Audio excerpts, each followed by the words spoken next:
हम व्यास उपेंद्र अंदाज पूरा भोजपुरिया भेलो के गोड़ छुके गोड़ लगत तली। हार्दिक हार्दिक अभिनंदन बा। आज हमने का अपना स्टूडियो में अपना रामजी भैया के स्टूडियो में कुछ गावे बजावे का मौका मिलल बा।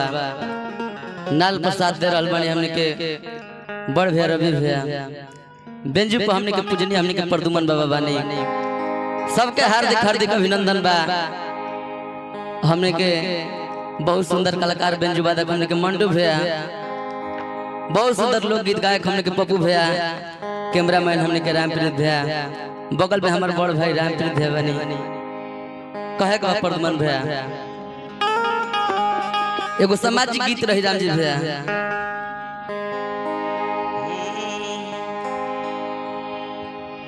कि मरद मीठ मुदई घर भर लागे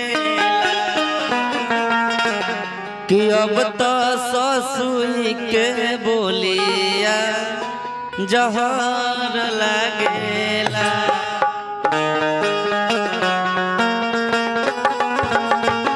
अरे वाह प्रदुमन भैया जय हो।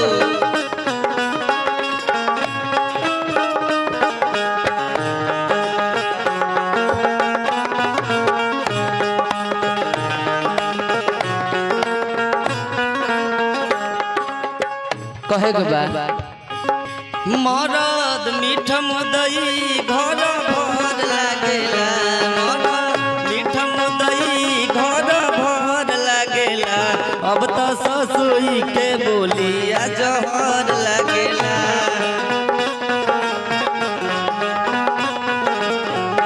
अब तो ससुई के बोलिया जहर लागेला। मरद मीठ मुदई घर भर लागेला, मरद मीठ मुदई घर भर लागेला, अब तो ससुई के बोलिया जहर लागेला।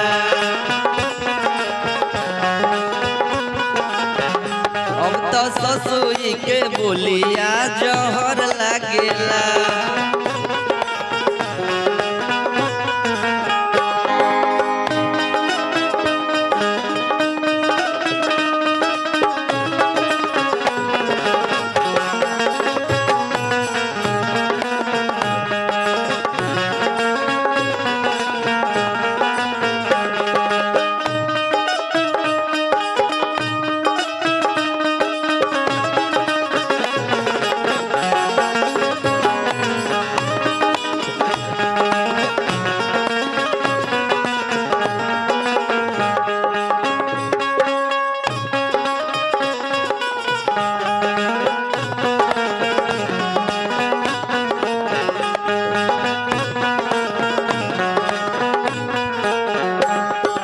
और कहे के बारे में भैया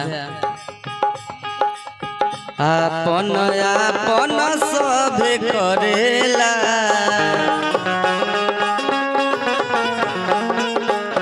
साझ के सुई से गारा को चलेला।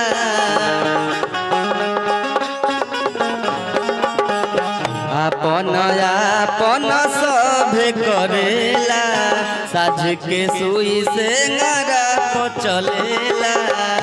भावे घर भर निमन सहर लागेला, भावे घर भर नानी मन सहर लागेला, अब तो ससुई के बोलिया जहर लागेला।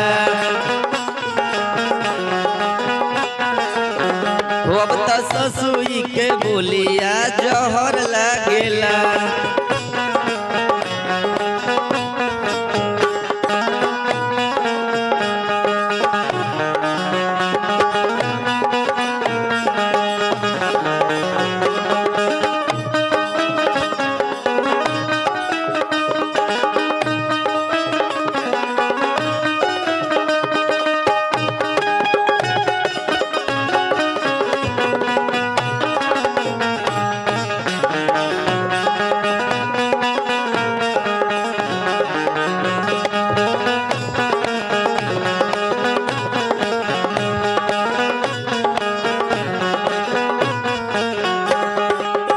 और कहे के प्रदुमन भैया ढंका से निमन बाकी अपने में मोट बा किताबाजी जबले बगली में नोट बा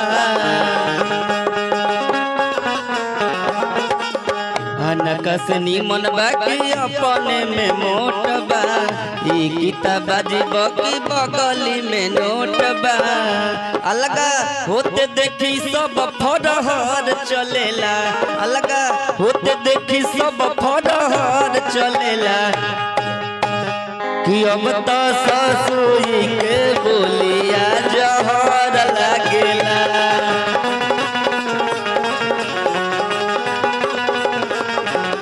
कि अब तो ससुई के बोलिया जहर लागेला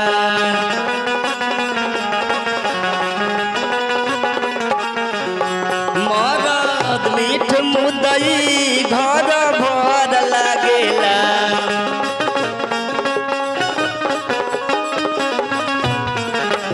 अब तो ससुई के बोलिया जहर लागेला